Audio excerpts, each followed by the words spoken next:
నమస్తే. నమస్తే. ఎలా ఉన్నారు? బాగున్నా. కూల్‌గున్నారు.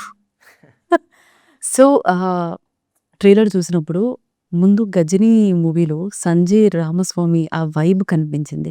సో, కార్తీ గారు గూడా అదే చెప్పినట్టున్నారు గదా! అవును. అంటే ఎలా అంటే అది మైండ్‌లో పెట్టుకొని తీసారా? లేదంటే అది పాజిబుల్ అయిందా?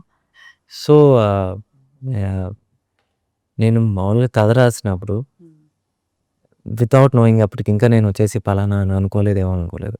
నేను క్యారెక్టర్‌కి ఇచ్చిన నేమ్ సంజయ్. ఆ! ఓకే. సో, ఐ థింక్ దాని తర్వాత ఎప్పుడో నేను ఆహ్, ఆహ్, 'వాతి' సినిమా అదే 'సార్' సినిమా ప్రమోషన్స్‌కి చెన్నైకెళ్ళినప్పుడు వాళ్ళు అడిగారు, ఎవరంటే మీకు బాగా ఇష్టం? నెక్స్ట్ ఎవరితో చేయాలంటే నేను వచ్చేసి అజిత్ గారు అండ్ సూర్య గారితో నాకు చేయడం బాగా ఇష్టం అని చెప్పేసి అన్నాను.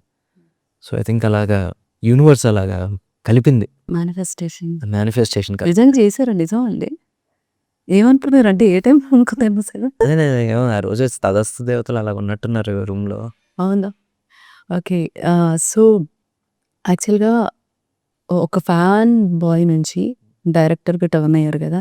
మన ఫేవరెట్స్‌ని అప్పుడు చూసిన వాళ్ళని ఒక ఫీలింగ్ ఉంటది. అవును.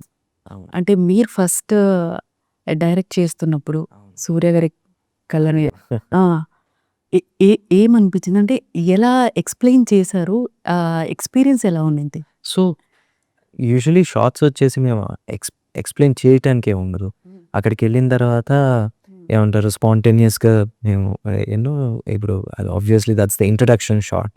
సో, మనం ఇంట్రడక్షన్ అనంగానే మనం వచ్చేసి ఒక హీరోని నెమ్మదిగా ఫస్ట్ చెవ్వో లేకపోతే చెయ్యో ఇలా చూపిస్తూ ఒక బిల్డప్ ఇస్తాం కదా! We wanted to do that. And కళ్ళనేది ఆయన ఒకసారి సూర్య గారు వచ్చి ఒక సినిమా ప్రమోషన్‌కి ఏదో ఆడిటోరియమో లేకపోతే ఏదో థియేటర్‌కి వెళ్ళడం జరిగింది. Before this okay. Movie. Okay. ఆహ్, సినిమా ఓకే అయింది. బట్ అప్పటికింకా ఇది ఏంటి షూటింగ్ స్టార్ట్ అవ్వల. ఆహ్, ఆహ్, ఒక ఈవెంట్‌కి ఎక్కడికో వెళ్తే he was wearing sunglasses. అవును. అండ్ మొత్తం ఆడిటోరియం వచ్చేసి గోల గోల చేస్తున్నారు. సడెన్‌గా ఏంటి అని ఓకే అని చెప్పేసి కళ్ళజోడు ఇలా తీయంగానే అసలు ఒక్కసారి థియేటర్ మొత్తం ఒక బ్లాస్ట్ అయింది. యెస్.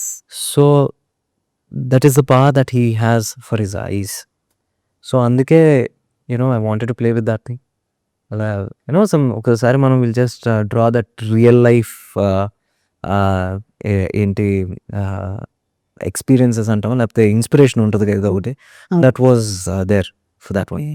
సో, ఇప్పుడు చూసుకుంటే గనక ఒకప్పుడు మూవీస్ అంటే ఒక 5 సాంగ్, 5 సాంగ్‌లో ఒక ఐటెమ్ సాంగ్, ఇద్దరు హీరోయిన్స్, కామెడీ, చిన్న రొమాన్స్, ఒక 4 చేజింగ్స్ ఇలా ఉండేది. సో, ఆడియన్స్‌కి నచ్చే విధంగా అంటే నచ్చుతుంది ఈ సినిమాని ఎలా కాలిక్యులేట్ చేస్తారు? సాంగ్స్ కల్చర్ అయితే నెమ్మదిగా తగ్గుతూ వస్తుంది. అది మనం అందరం అవును. చూసాం.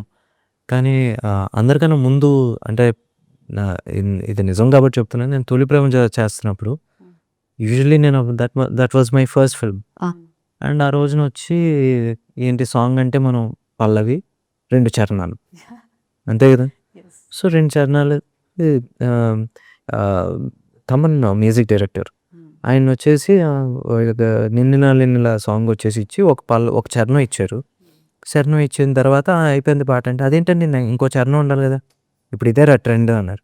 ఏం మాట్లాడుతున్నాడు ఈయన అనుకున్నాను. కరెక్ట్‌గా ఆయన చెప్పిన కొన్నాళ్ళకొచ్చేసి అలాగే నెమ్మదిగా సింగిల్ చరణాలకొచ్చేసింది. తర్వాత నేను ఒకసారి ఏదో 'మణిరత్నం' గారి సినిమా చూస్తా ఉన్నాను. ఐ థింక్ 'చెక్కచేమన్న మానెమ్మో' ఏదో. ఒక సాంగ్ ఇలా స్టార్ట్ అవుతది. ఆ సాంగ్ ఇలా ఒక షాట్ అయ్యే లోపల సాంగ్ అయిపోద్ది. Like it's less than 1 minute. Okay. క్యాసెట్‌లో అదే మనం యాక్చువల్లీ రిలీజ్ చేసిన సాంగ్ 5 నిమిషాలు ఏదో ఉంటది. అవును. సో, ఎక్కడో స్టోరీ టెల్లింగ్‌లో లేకపోతే సాంగు ఇట్స్ నాట్ రిక్వైర్డ్ అని వచ్చేసింది. అవును. So, you know use the song when you want to compress a story. ఒక పెద్ద స్టోరీ ఒక 10 సీన్‌లు చెప్పాల్సిన సిట్యుయేషన్ ఉంది. దాన్ని ఒక సాంగ్‌లో కంప్రెస్ చేయాలనుకుంటే చేద్దాం. యాహ్! అంతేగాని 2 సీన్‌ల మధ్యన ఆ! సాంగ్‌ని దోర్చకూడదనేది నెమ్మదిగా నేను అర్థం చేసుకున్నా.